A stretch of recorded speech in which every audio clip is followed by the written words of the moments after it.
Hi hello అందరికీ. నేనైతే ఈరోజు పూరీ పిండి నేనైతే ఎలా తడుపుతానో చూపిస్తాను.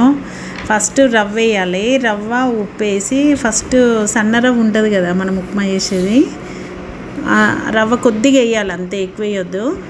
ఉప్పు వేసి నానబెట్టాలి, ఒక 5-10 మినిట్స్ నానబెట్టాలి. చూడండి, నా ఛానల్ ఫస్ట్ టైం చూసేవాళ్ళు లైక్ చేయండి, సబ్స్క్రైబ్ చేయండి.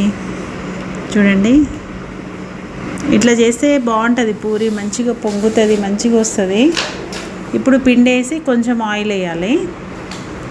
గట్టిగా తడపాలి, పూరి పిండి మెత్తగా తడపొద్దు, గట్టిగా తడపాలి. చూడండి, ఇప్పుడు రెడీ అయింది. ఇట్లా గట్టిగా తడిపి కొద్దిసేపు నానబెట్టాలి. మూత పెట్టి నానిన తర్వాత అప్పుడు మనం పూరీకి ప్రిపేర్ చేయాలి.